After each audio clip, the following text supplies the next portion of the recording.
We are ecumenical here, and we have no adversaries when it comes to academics, intellectualism, politics, aside from football, Casey.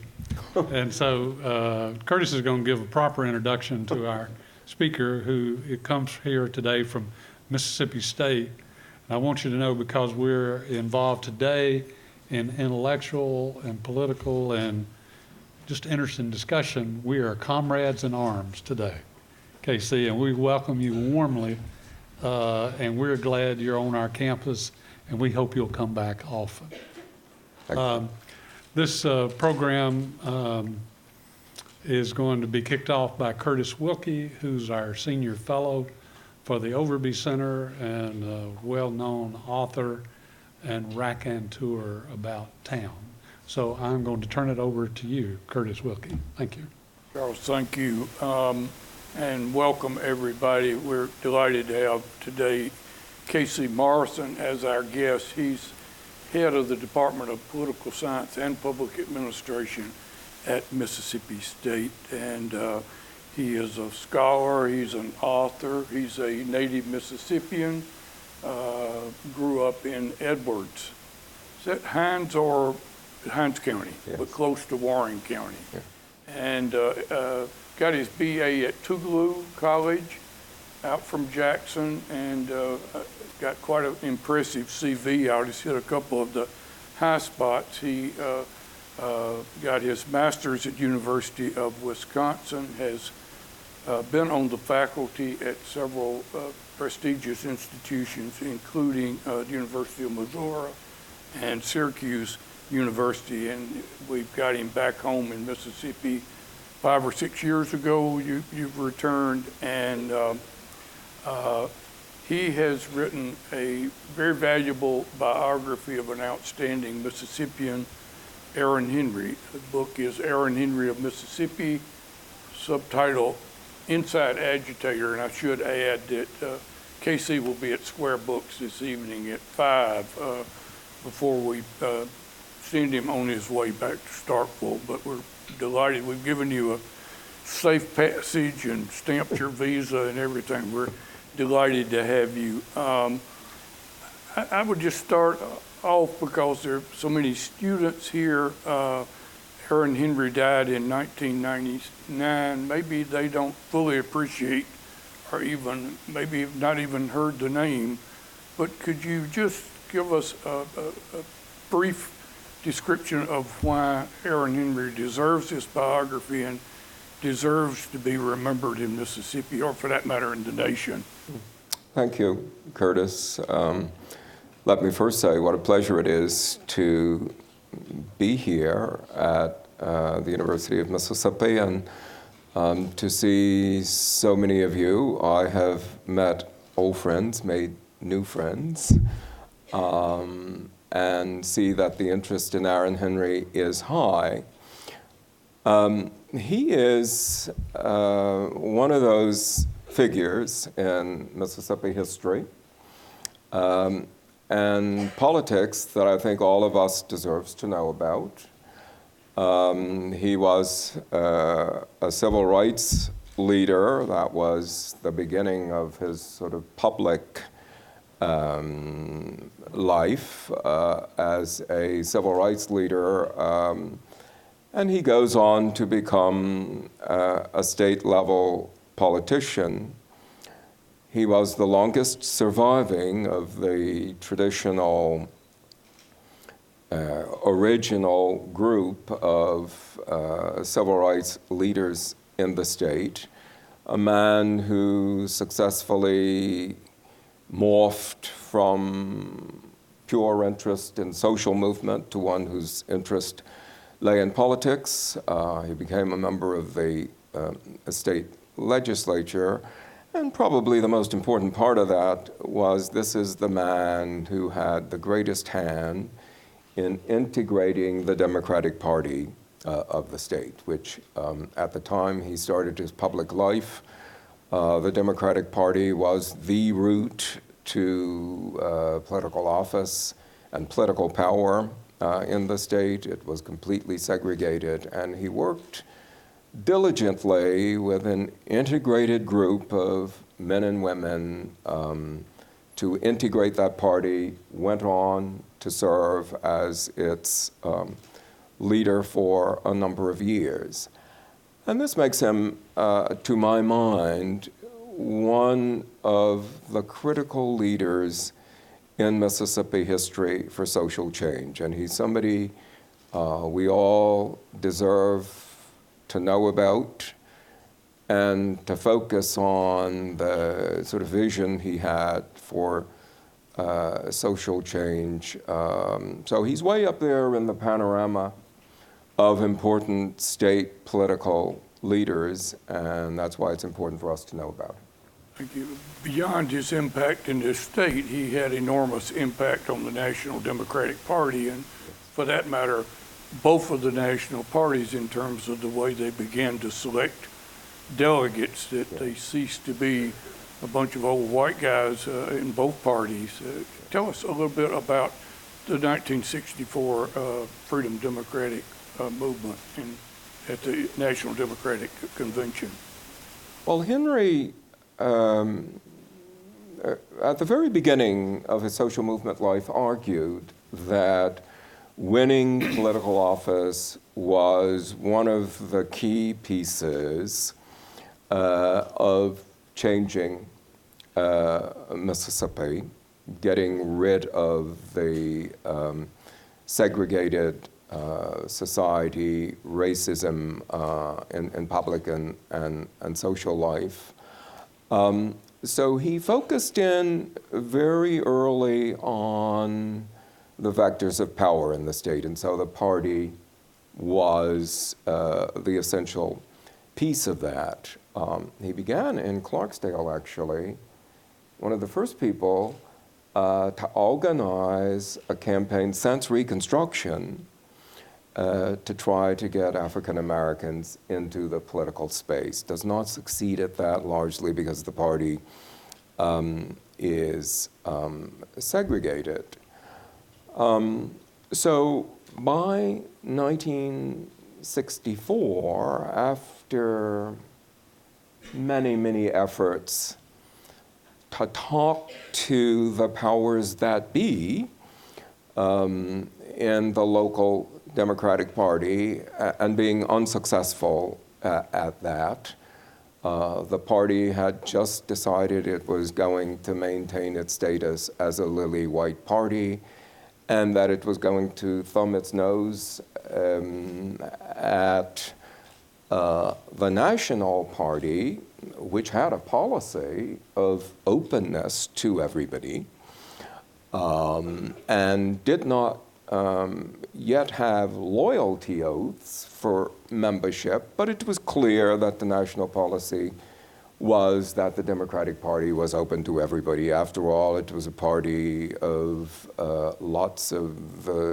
so-called minor interest groups in the society, one of which was African Americans who began, after the election of Franklin Roosevelt, to become identified with the Democratic Party.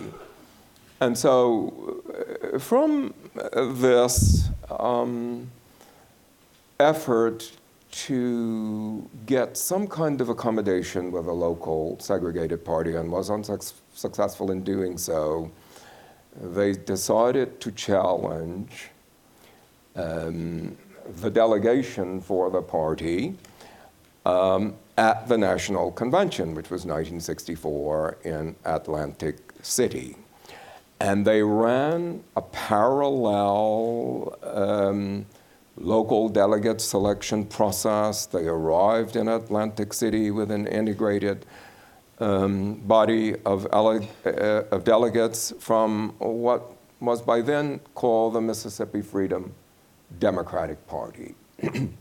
And so they challenge the local white party that was by then being called the Regulars. And they had a number of allies in the National Party, Aaron Henry was good at networking. He had friends and allies in the National Party. He had friends and allies in Congress, and had organized very favorable opinion for this integrated delegation that appeared from Mississippi, and thought actually that they had the votes to win. It turns out, for lots of complicated reasons, they do not win, but they succeed in getting the party to go on record that in the next 4-year outing at the convention, the rules were absolutely clear that people would have to swear loyalty to the party, and there was a guarantee that what happened in 1964 could not happen again in 1968. And in this process, Aaron Henry begins to acquire a real base for power within the National Party. Was one of the go-to guys when the National Secretariat wanted to talk to somebody about what was necessary to win black votes in the South, how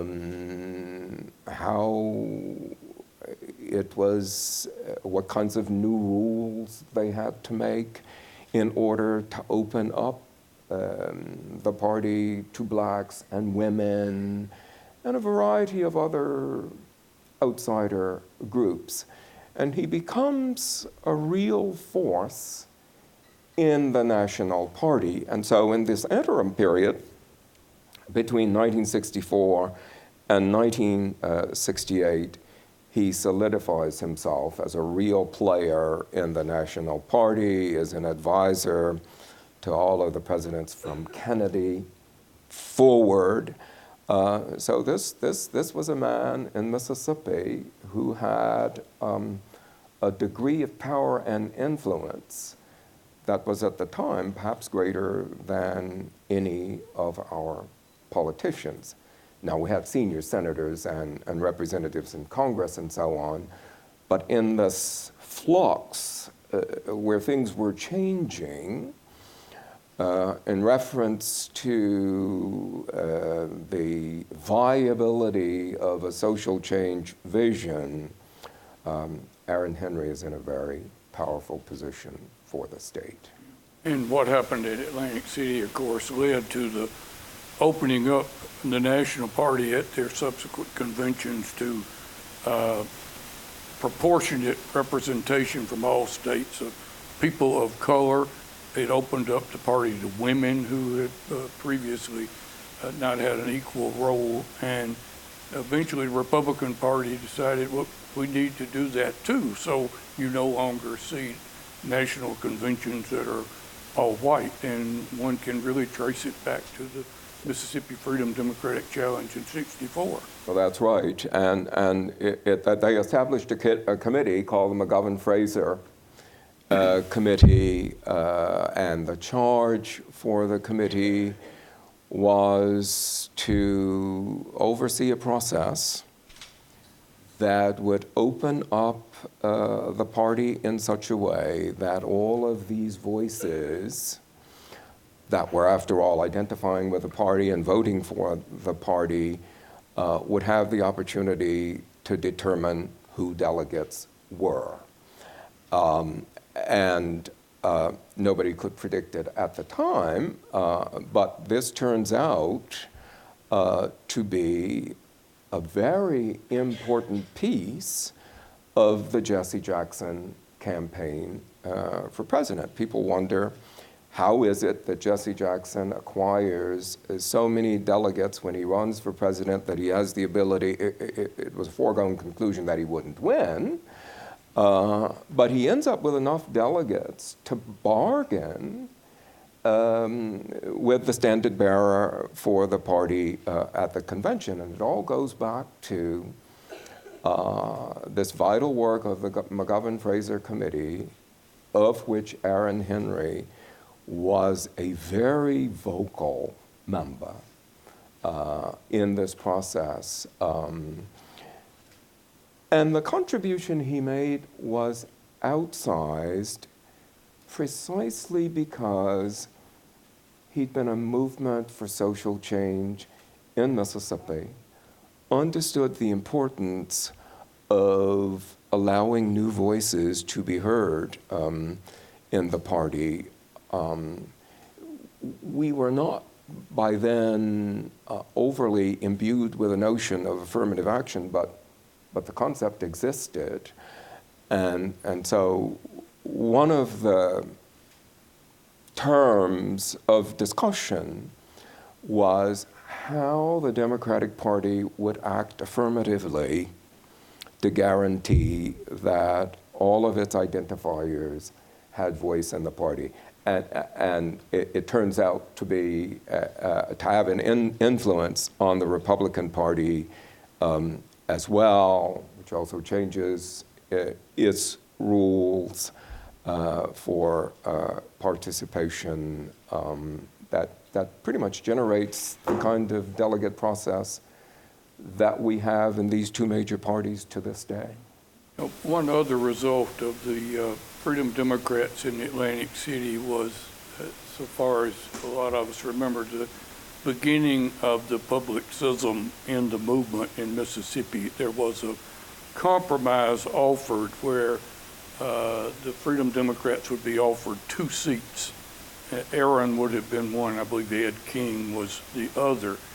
And Aaron may or may not have been willing to accept it, but the more, shall I use a word from the 60s, militant members of the Freedom Democrats were unwilling to accept it, found it unacceptable, and thus there is conflict between Aaron Henry, the state president of NAACP, and other people who are affiliated with different civil rights organizations, which I find it's a fascinating period during the movement when these people who we might have thought were united in this greater effort, but were in fact at each other's throats. Could you talk a bit about how Aaron figured in the conflict? Yeah. Well, it was a tough time. After all, the party arrives in Atlantic City. There was differing opinion, of course, but they perceive that they're on the cusp of winning. They arrive in Atlantic City and realize that, well, it was more complicated than that. Lyndon Johnson is running for president, is anxious to win, perceives that the MFDP question conceivably threatened the Southern coalition that he wanted to hold together in order to maximize the turnout for the Democratic Party and to win the election. And so MFDP discovers when they get to the convention that they've got to contend with not just what they had been assuming all along was a rational, well-reasoned process of the acceptance of their claim because they were right, after all. It was the means of guaranteeing participation for African Americans in this democratic process, which they had been denied by the Lily White Party, and it was clear they'd been denied. The Lily White Party didn't shuffle around about the fact that blacks couldn't participate. They were avowed in their aim of remaining a white party. So MFDP arrives thinking, well, this is as clear as night and day. Surely, with all these rational people, we're going to win. Johnson is thinking, how do I get a compromise here that somehow gets this stuff off the front page before too many people get riled up here and my election is thrown into disarray? Well, Johnson knows Aaron Henry. They've met. Aaron has been in the White House. He was an advisor on major questions that the president raised about the South. So he knew him. And Johnson's plan was, let's strike a compromise that seats the regular white delegation and provides to the MFDP claimants 2 seats. This is a degree of power they've never had before. It's an acknowledgement of the profoundly important claims they are making. Not only did he argue that 2 seats should be a part of the compromise, but he identified the people who would occupy the seats. Aaron Henry was to be one of them. And I think from this point of view, there was nothing sinister about Johnson's machinations, unless you think machinations are cynical to begin with. And he picked Aaron Henry. He was somebody he knew, somebody he could trust, and so on. But this breaks open all of the fissures that are operating below the surface in MFDP. There were a group of people in MFDP that called themselves grassroots leaders, many of them associated with the Student Nonviolent Coordinating Committee, and the indigenous person that was most identified with them was Fannie Lou Hamer, a woman who in her own right was an important spokesman, and so on. Both she and Henry had testified before the committee that was going to make the determination about whether they should be seated or not. Aaron Henry, you should go and read this. It was a dazzling speech. But Fannie Lou Hamer was more dazzling still. And the TV captures all this, and the story is that Johnson sees this, realizing that things are really going from bad to worse, calls a news conference that shuts down the testimony before the committee. Well, what this does when the delegation votes on the compromise Johnson had been offered, which another story goes, he had put in the hands of Hubert Humphrey, and the price was the vice presidency. You got to get this thing through, or the vice presidency is on the line. And so the delegates vote not to accept the 2 seats. And there is an argument about whether Henry orchestrated the 2 seats compromise. I think obviously he did not. There is an argument about whether he was susceptible to consideration of the 2 seats. Quite obviously he was. He'd come this far. He was a practical man. He wanted to go away with something. There is an argument that Aaron Henry was trying to ram this down the throat of the delegation. I think the obvious answer to that is no. He eventually votes against it himself. But the consequence of that is very grave for the movement on the ground when everybody gets back to Mississippi. The movement fissures. Some of the SNCC people leave the state. Others find Henry an objectionable character. And Henry does not cease to work on this grand scheme that is his vision for changing the state. And so he's doing lots of other things. in the interim period between the 1964 convention and 1968, when the delegation does win after challenging the Mississippi delegation again. So. And you're right, the fallout within the MFDP delegation from the conflict over the 2 seats, the compromise, virtually broke the Confederation as it had been known. And the Confederation you are referring to would be the Confederation of COFO, Confederation of Federated Organizations that brought together SNCC, NAACP, CORE, and SCLC in that Freedom Summer, which again, Aaron was instrumental in putting it together and holding it together, and they all began to go their separate ways. And the existence of COFO was something quite particular to Mississippi. All of the southern states have a movement.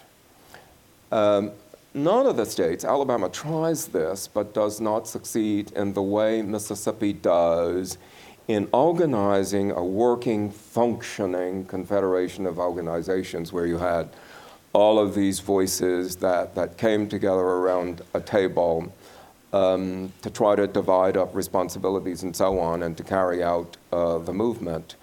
And Mississippi pulls it off. Henry is the leader of it. The sort of foot soldiers, as it were, was the Student Nonviolent Coordinating Committee, all of the students and so on that were going from town to town and organizing things. And this is a critical piece that Mississippi has to confront its challenge, and then by 1964, it begins to splinter, never quite comes back together for what it was. What does happen is Henry now gets, for the first time, a local community of white partners, the so-called liberal Mississippians who recognize that the state has got to change. They are fundamentally committed to try and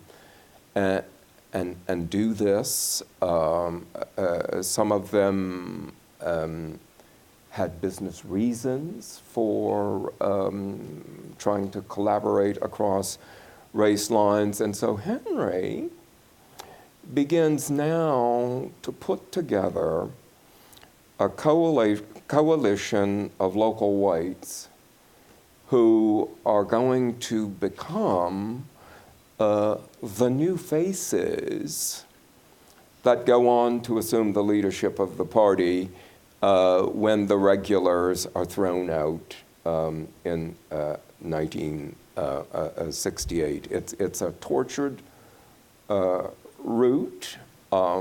He had in his small town of Clarksdale a number of local whites who'd always cooperated with him, and they were a part of this group, some of them large farmers, the group of indigenous people that were in small pockets throughout the state, really. And Aaron Henry begins to corral these people. They are aided in some ways by the Johnson Great Society War on Poverty programs. Johnson doesn't abandon the movement, in fact, goes on to oversee some of the most spectacular legislation and reference to civil rights the country to this day had ever seen, the scope of it. And so he remains an important player in how these forces come together. Some of them came together around Head Start. The availability of federal largesse for doing this and that was taken out of the ambit of the state administrative political structure that made it possible to get some federal funding for a wide variety of things. And Henry is very adept at this and begins to partner with people, and it lays the foundation for bringing social change agents in the white community in Mississippi into the movement in institutionalized positions. I want to open this up to the audience in a minute, but if you could, before we do that, briefly describe Aaron's relationship with first Medgar Evers, and then after Medgar's death, his brother Charles Evers, who's still on the scene as a conservative Republican talk show host. Yes, that's right. Well, Aaron Henry and Medgar Evers, and Medgar Evers is the first field secretary appointed by the National Office of the NAACP for the state of Mississippi. Aaron Henry eventually becomes the state president of the NAACP. But they first meet in the Delta, where they were a part of a small group of men, they were all men at this point, who had returned from service in World War II, congregated in a radius of perhaps 30, 35 miles of Clarksdale. The NAACP, of course, at this time is really the only game in town if you're going to be involved with an organized civil rights outfit. It's the NAACP, there's nothing else there that has a name for itself that's nationally recognized and so on. Well, these two men together virtually transform the NAACP as a local state organization. The relationship between them was like brothers. Very close to each other, were of similar mind, equally courageous, ready to bring the NAACP above board and to frontally take on the racial society that Mississippi represented at the time. That's new. Two men who decide they are going to stand up in public places and confront it, bearing all of the risks. Now we know Medgar pays for it with his life. This is a critical time for Henry because they're so close. They have developed a kind of symmetry and synergy that puts them at the head of what is going to become this grand movement for Mississippi. It affects him greatly that Medgar is murdered and is no longer there, but he continued to be strong. Medgar is replaced by his brother, Charles, everybody called him Charlie, who had come from Chicago, had been out of the state for a long time, although he'd been born here, knew Mississippi well, of course. He was a businessman, entrepreneur, had come back to, quote, fill, to take up where his brother left off. Well, it's clear from the beginning that they are two very different individuals. Medgar, of course, was not an entrepreneur, but a man who was dedicated to social change as a product of moral commitments. Charlie Evers, on the other hand, is an entrepreneur for whom the social movement trope is just another part of the entrepreneurial spirit. And so the commitments are not quite the same. He and Aaron, while they did work together, and sometimes closely, after all, they were both officers of the NAACP, Charlie being a paid officer as field secretary. But they never have the kind of symmetrical relationship that he and Medgar had. And after a point, it becomes clear that there is doubt about the extent to which there was a match between the vision of Aaron Henry and the vision of Charlie Evers. Well, there's a bit of nastiness that goes on in the process as they try to work together. Those of you who know Mr. Evers in his current iteration, he goes on to be associated with conservative forces in the state. The Republican Party, somewhere along the way here, begins to get legs in Mississippi. He associates himself with some of those elements, and I think today calls himself a bona fide member of the party.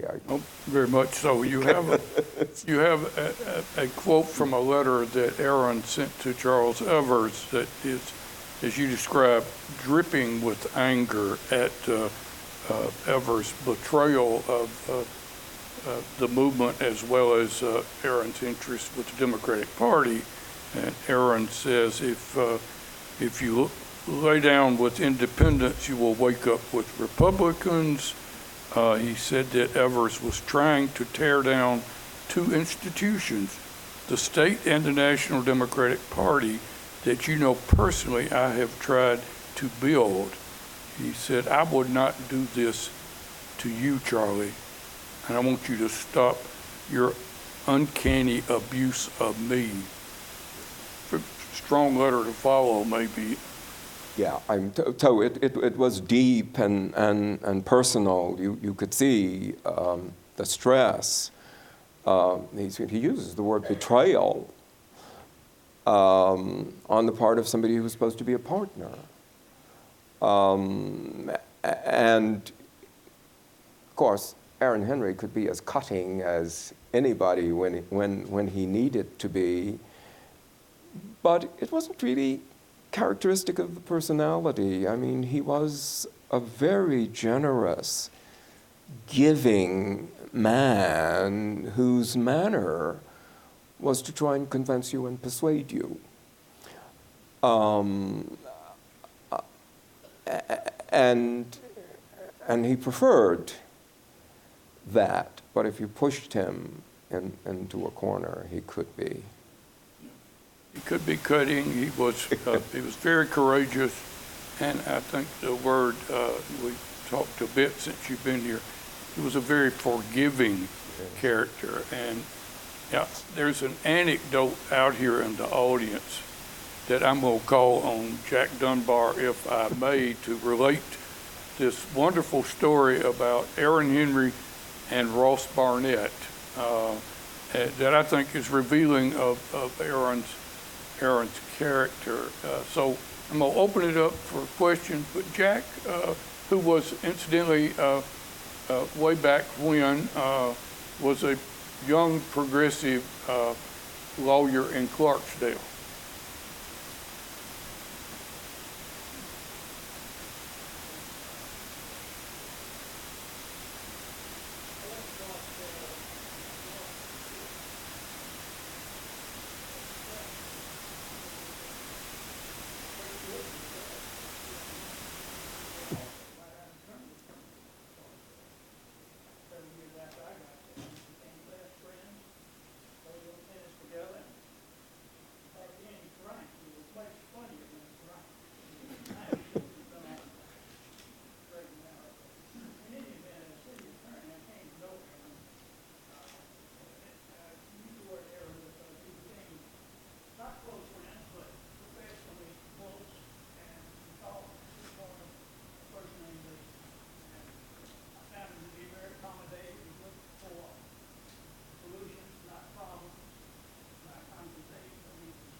67.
Yeah. Thank you, Jack. What about other questions from the audience? You're going to need to get somebody, you're going to force Andy. In the state legislature, and what do you think was his most prominent act or salient act that he sponsored? Yeah.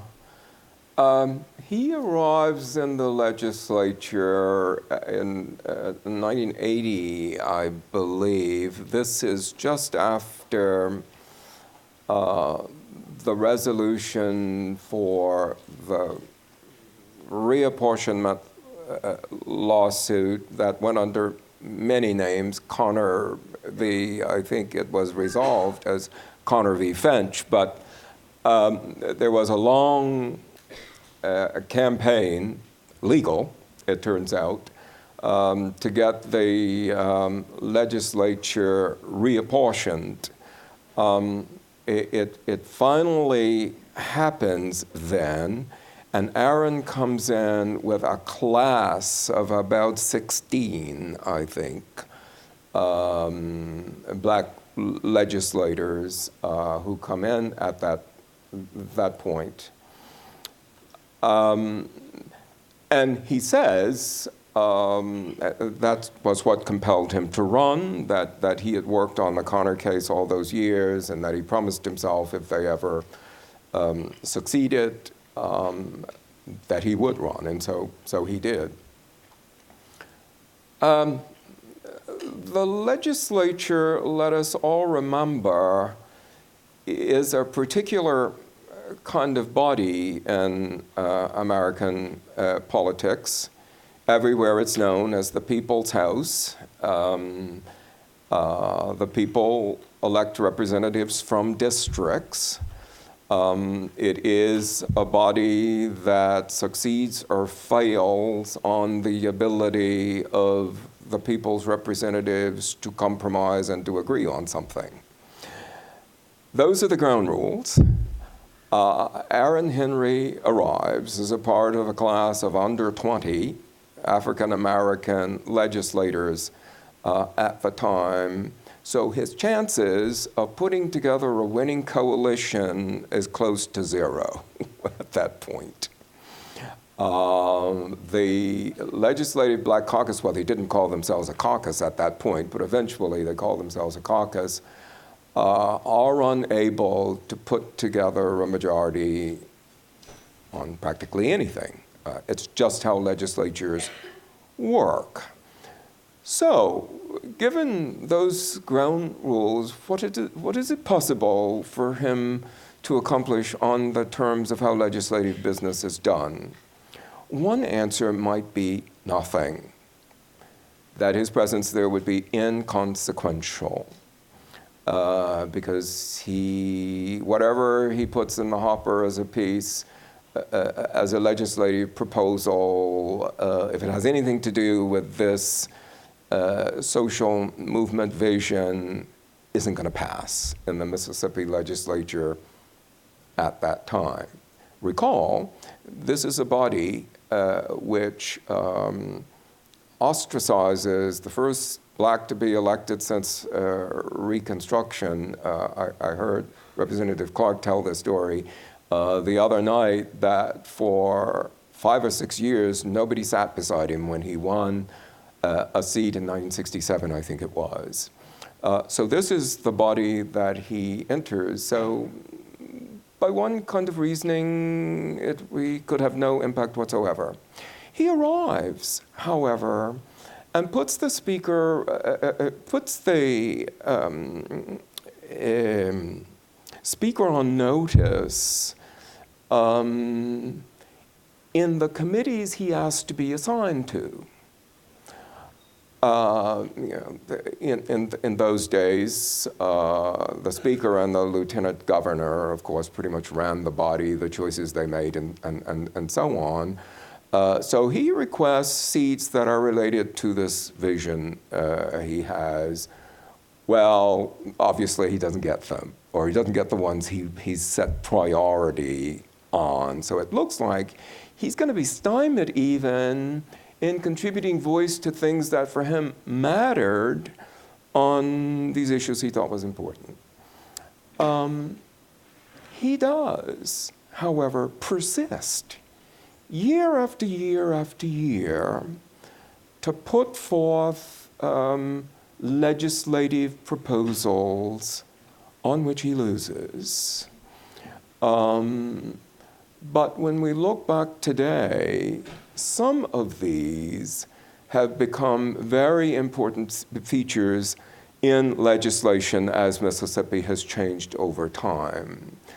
So Aaron Henry's influence actually didn't figure into the business of the House in terms of legislative output until the end of his time or after, but he never ceased to come back every year, putting that legislation until finally he finds some voices to listen to him.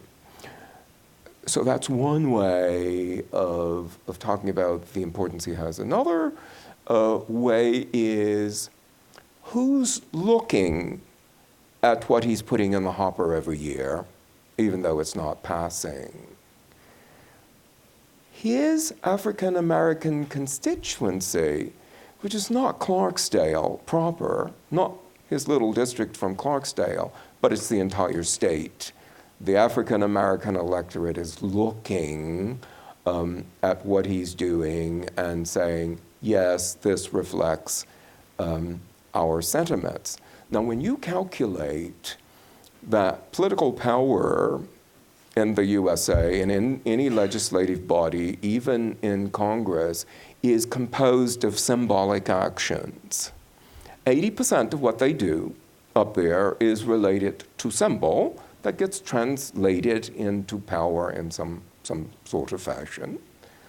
Aaron Henry was playing that symbolic role of putting legislation that he knew his constituents were interested in.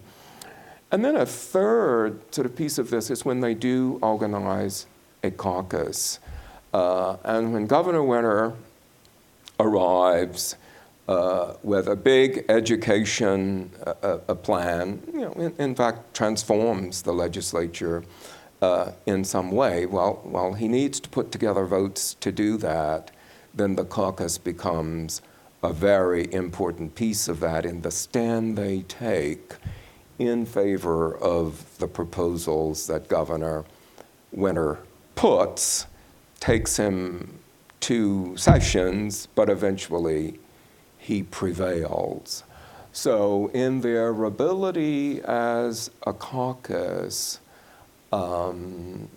to find favor with some allies as time moves along, and the way the governor's office evolves in the state also figures into this. Amy was instrumental in joining Robert Clark in pushing the Black Caucus to accept his very, very aggressive sales tax in order to Yes. Yes. Yes. And that's the kind of nuance that often one is unable to get unless you're deeply involved in watching what's going on in the legislative process. I myself pondered why, given the stature Aaron Henry had achieved, he would even deign to be a part of the state legislature. I mean, if you are an advisor to presidents, you can be called to Washington to express your opinion on all kinds of important things. Why ever? And it's not to demean legislatures. I mean, it is, but just to understand how they function as a body. It's a hard place. Ask anybody in Washington today. Time for one more question, Ralph Vance.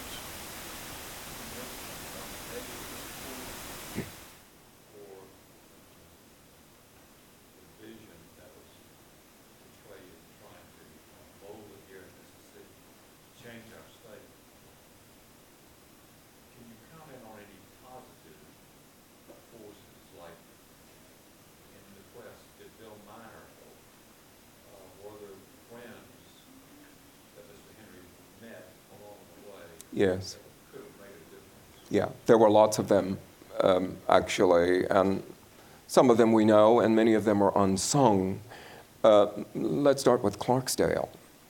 One of the questions people often ask is, how does Henry survive? How does he live through all this when so many people died who were raising the kind of noise he was raising? Henry survives, lives through it goes on to have very great influence. Well, I think some of it starts in Clarksdale, where he has a number of people there in really quite prominent positions. This was a discovery for me when I arrived in Clarksdale and started interviewing people. There were people in the bar and on the bench in the local community that were not outwardly fighting him and who were trying to convince the local community that they'd arrived in a place where they were going to have to change. And these are local whites. There are farmers. Some of the names of these appear in the book, who made hay with him. And it seems that some of these were not ostracized in a way they might have been in some other places. How come this is in Clarksdale, I don't know. It's one of the imponderables. But he had white friends there. Curtis, of course, was one of them, a media person. So that's to talk about his local community.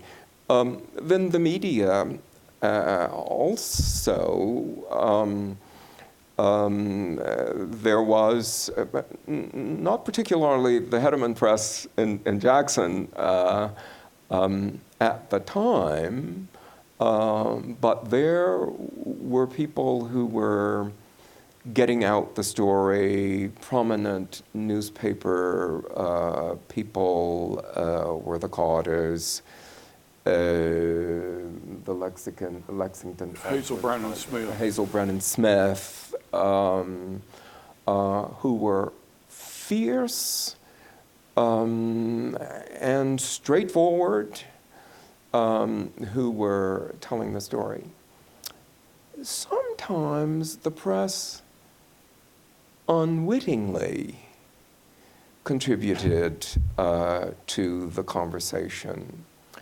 I mean, you could not have paid to get the benefit of the reactionary press that WLBT represented in Jackson. After all, they had the Citizens Council on Saturday morning. I mean, it was so in your face. Remember, the Mississippi movement is percolating at the same time that there is a national movement percolating. So lots of people are looking now, and there really is a national consensus that the racial order in the South has got to change. I think there is a national consensus about this now. So when WLBT was acting out, everybody was looking. I mean, when you cut off Thurgood Marshall, I think it was, who was being interviewed on NBC News or something, and that was the man who had prosecuted the Brown versus Board of Education decision, and he was anathema to the press here and was being interviewed by somebody, as I remember the story, on NBC News, and he was cut away. Well, you couldn't pay for that. When everybody's looking, that is so pejorative, so negative, so just crazy, that bad press becomes good press. And they lost their license. Yes. And they eventually lost their license. Aaron Henry gets it and goes on to lead the station that had denied him the right to have an advertisement when he's running in a mock campaign for governor. It's one of the remarkable. Before we go, let me just say we've got 2 more programs coming up over the next week. Tomorrow afternoon at 2:30, we'll have a debate over Proposition 42, the measure that would allow or basically mandate full funding for education in Mississippi. 2:30 here tomorrow afternoon. Next Wednesday, same time, same place as today, we'll have a biographer of a far different Mississippian Senator, Jim Eastland. A former Ole Miss student, Martin Swires, has written, I think, a very fair biography of Senator Eastland. So that will be here a week from today. But in the meantime, Casey, thank you so much for being with us. Thank you all for coming. My pleasure.